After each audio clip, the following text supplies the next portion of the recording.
క్రోనస్ని ఓడించి యుద్ధం గెలిచిన జ్యూస్ దేవతలకు అధిపతిగా సింహాసనాన్ని అధిరోహించాడు.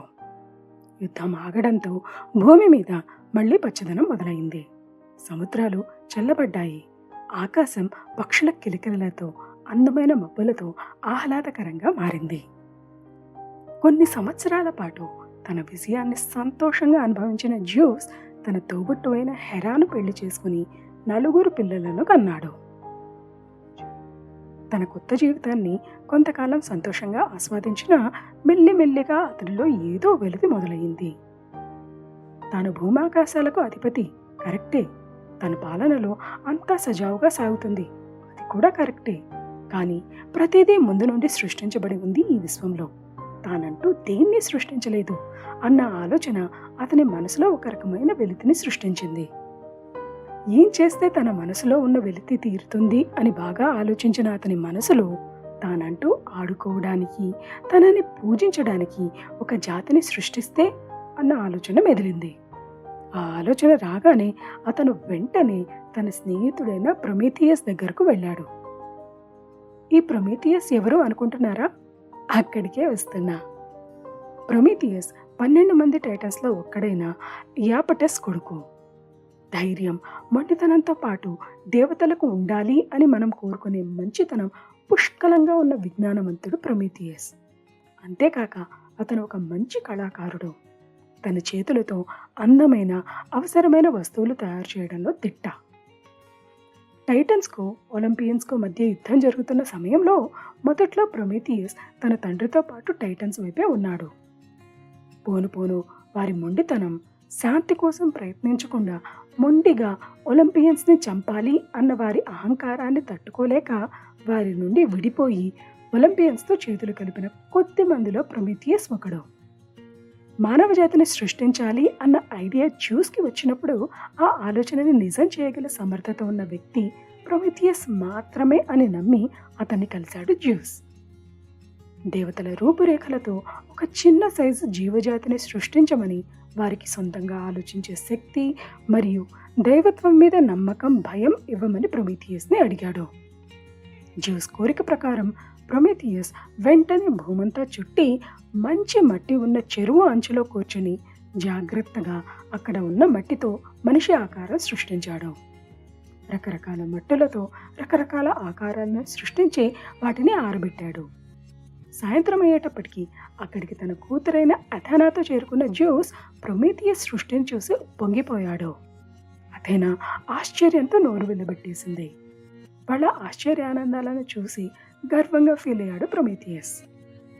ఆ మట్టి బొమ్మలకు ప్రాణం పోయమని తన కూతురైన అథెనాని ఆదేశించాడు జ్యూస్. తన తండ్రి ఆదేశం ప్రకారం అథెనా ఒక్కొక్క మట్టి బొమ్మ దగ్గరకు వెళ్ళి వారిలో ఊపిరి ఊదింది. ప్రాణం పూసుకున్న మనిషి భూమి మీద బ్రతకడం మొదలుపెట్టాడు. కాకపోతే మనిషికి ఎటువంటి స్పెషల్ పవర్స్ లేవు. జంతువుల కంటే వేగంగా పరిగెత్తలేడు, చీకటిలో చూడలేడు.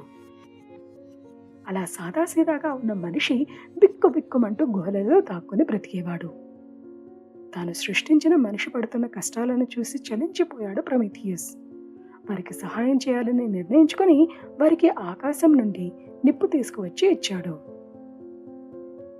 నిప్పు చేతికి వచ్చాక మనిషి జీవితం పూర్తిగా మారిపోయింది. ఆ నిప్పుతో రకరకాల పరికరాలను సృష్టించాడు మనిషి. ఆ పరికరాలతో తన కోసం ఇల్లు కట్టుకున్నాడు, జంతువులను వేటాడాడు, రకరకాల పనిముట్లను తయారు చేసుకున్నాడు. వేటాడిన జంతువులని వండుకు తినడం మొదలుపెట్టాడు. మనిషి ఎదుగుదల చూసి ప్రొమీథియస్ సంతోషపడితే జ్యూస్ చిరాకు పడడం మొదలుపెట్టాడు. మనిషి ఎదుగుతున్నాడు సరే, కానీ తాను సృష్టించిన దేవతలకి ఇవ్వాల్సిన గౌరవం ఇవ్వడం లేదని ప్రొమీథియస్ దగ్గర తరచూ విసుక్కునేవాడు.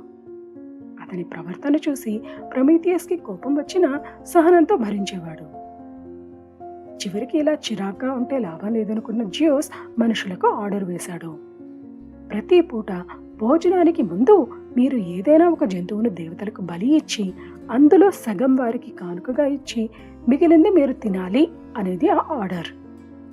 జ్యూస్ కోరుకున్నట్టే మనుషులు ఒక ఎద్దును బలి ఇచ్చి అందులో సగం మాంసాన్ని దేవతలకు కానుకగా ఇవ్వడానికి రెడీ అయ్యారు. కానీ వారు కానుక ఇవ్వడానికి సరిగ్గా కొన్ని క్షణాల ముందు అక్కడికి చేరుకున్న ప్రొమీథియస్ మనుషులు మంచి మంచి ముక్కలు దేవతలకు ఇచ్చి మిగిలింది తాము తినడానికి సిద్ధపడటం చూసి చలించిపోయాడు.